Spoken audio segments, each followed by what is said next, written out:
Doctor Vinita ji, लोग slip disc का नाम सुनते ही अपनी कमर को पकड़ लेते हैं। आप हमारे दर्शकों को बताइए कि स्लिप डिस्क की समस्या आखिर है क्या और ये शरीर में कैसे होती है। हमारी रीढ़ की हड्डी छोटी छोटी हड्डियों से मिलकर बनती है, जिन्हें हम वर्टिब्रा कहते हैं।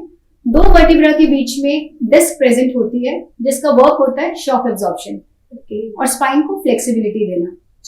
डिस्क दो पार्ट से मिलकर बनती है। Outer tough portion fibro cartilaginous material का बना होता है, जिसे हम एनुलस फाइब्रोसिस बोलते हैं, और सॉफ्ट जेलाटिनस इनर मटेरियल, जिसे हम न्यूक्लियस पल्पोसिस बोलते हैं। किसी कारण से अगर जब आउटर पोर्शन वीक हो जाता है, ट्रॉमा के केसेस में हो सकता है, या फिर over a period of time, तो न्यूक्लियस पल्पोसिस उस टीयर पोर्शन से बाहर आ जाता है, उसे ही हम स्लिप डिस्क बोलते हैं। स्लिप डिस्क का ऑनसेट सडन भी हो सकता है या फिर धीरे धीरे over a period of time भी हो सकता है। Sudden onset usually accident cases में होता है, जैसे कार एक्सीडेंट, या ट्रॉमा केसेस में जैसे फॉल, बट मोस्ट कॉमनली ये gradually over a period of time develop होता है। स्लिप डिस्क के 4 स्टेजेस होते हैं।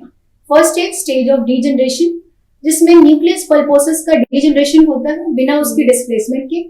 सेकेंड स्टेज ऑफ प्रोट्रूजन, जिसमें न्यूक्लियस पल्पोसिस ट्राई करता है पुश करने की आउटर पोर्शन पे एनुलस फाइब्रोसिस की रिंग को, लेकिन बाहर नहीं आता है।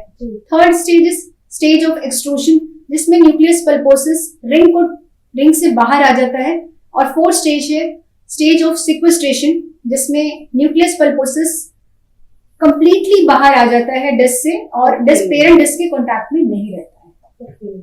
और ये समस्या स्पाइन के किसी भी हिस्से में हो सकती है, सर्वाइकल स्पाइन में या लंबार स्पाइन में, बट कॉमनली ये लंबार स्पाइन में देखी जाती है। डॉक्टर विनीता, स्लिप डिस्क की समस्या में शुरुआत में हल्का दर्द होना शुरू होता है, जिसे अक्सर लोग नजरअंदाज कर देते हैं, लेकिन दर्द बढ़ने के बाद उन्हें पता चलता है कि वो स्लिप डिस्क की समस्या का शिकार हो गया। डॉक्टर, इस समस्या के शुरुआती लक्षण क्या है? गर्दन या कमर में दर्द, गर्दन का दर्द बाजू या हाथों तक आना, कमर दर्द टांगों या पैरों तक आना, हाथों में झंझनाहट, पैरों में झंझनाहट, स्टिफनेस, ज्यादा देर उठने बैठने में दिक्कत होना, नमनेस, ये स्लिप डिस्क के मुख्य लक्षण हैं। डॉक्टर विनीता, स्लिप डिस्क की समस्या सबसे ज्यादा युवाओं में देखी गई है। युवाओं में स्लिप डिस्क होने की क्या वजह है और स्लिप डिस्क की समस्या होने के मुख्य कारण क्या क्या है, यह हमारे दर्शकों को समझाइए। डिस्क डीजनरेशन एक नेचुरल एजिंग प्रोसेस है। जैसे जैसे हमारी उम्र बढ़ती है, डिस्क का वाटर कंटेंट कम होता चला जाता है और वो वीक होती चली जाती है। और इसके कारण है, जैसे एक्सीडेंट केसेस में हो सकता है, ट्रॉमा के केसेस में हो सकता है। पुअर पोस्चर एक बहुत इंपॉर्टेंट कारण है। अक्सर युवा अपने पोस्चर का ध्यान नहीं रखते, या फिर वो जॉब प्रोफेशंस हैं जिनमें लंबे समय तक बैठना पड़ता है। कंटिन्यूअस सिटिंग से हमारे लिगामेंट्स और मसल्स लेंदन हो जाते हैं, उनमें वीकनेस हो जाती है और डिस्क पर बहुत ज्यादा प्रेशर आता है। देन सेडेंटरी लाइफस्टाइल, आजकल के युवा ज्यादातर समय मोबाइल्स के साथ या गैजेट्स के साथ बिताते हैं और फिजिकल एक्टिविटी ज्यादा नहीं करते हैं, रेगुलर रूप से एक्सरसाइज नहीं करते हैं। उसके कारण sedentary lifestyle usually disc problem उसके कारण से हो सकती है। डॉक्टर विनीता, देखा गया है कि लोग वाकई में इस सवाल से बड़े परेशान है कि आखिर स्लिप डिस्क के कारण होते क्या है। ये बड़ा मतलब एक बड़ा सवाल है।